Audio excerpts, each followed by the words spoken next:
family of woman shot by Somali cop furious at what else was in patrol car when she was killed.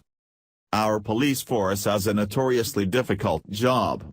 They're asked to put their lives on the line day after day, and many times are harshly criticized for it. This means that they're put in danger both by the thugs that they run into on the job and by the court of public opinion. If the public can't trust the police to be working in their best interest, the system starts to break down. For this reason, there are certain safeguards put in place to protect the police from false accusations and to protect private citizens from the police, should one decide to go rogue and ignore the oath he took to serve and protect. One of those safeguards is the use of various video surveillance that is set up in an officer's car and the cameras that they wear on their person.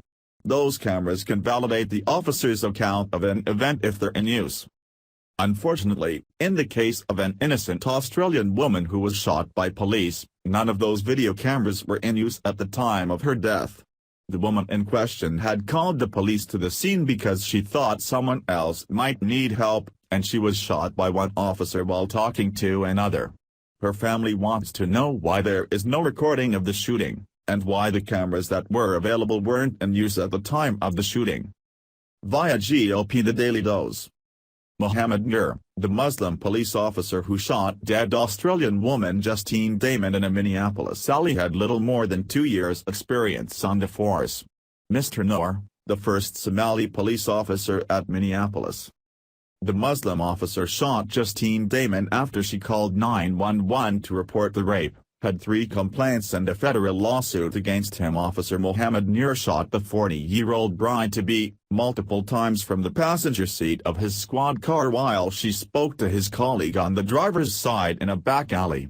Ms. Damon called police just before midnight on Saturday after hearing a possible assault taking place in an alley behind her Minneapolis home. She was in her pajamas when she approached Nur's police vehicle. A mobile phone was reportedly found near Ms. Damon's body. The moments immediately after the shooting were recorded over police radio. One of the officers told dispatch that shots had been fired and asked for medical assistance. Shots fired. Can we get EMS code 3 to Washburn and 51st Street? We have one down.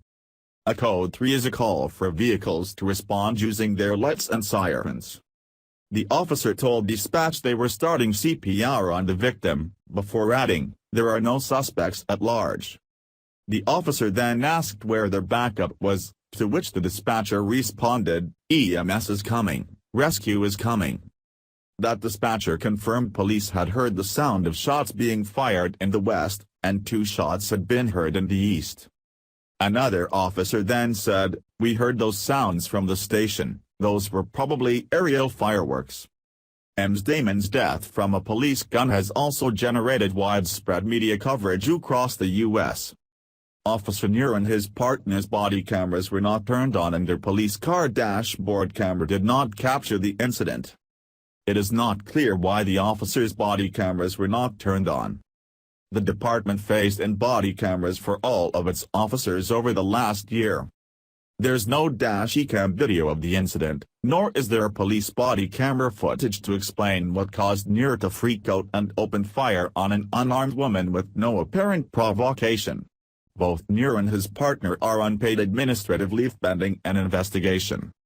While we should all be the greatest possible supporters of the police for all they do to keep us safe, we also can't ignore that the police force is made up of individual humans that are fallible.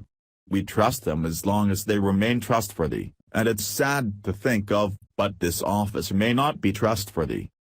It would be great to think that the Islamic background of the offending officer didn't have anything to do with the tragic event that took the life of this innocent woman, but we can't rule out the possibility.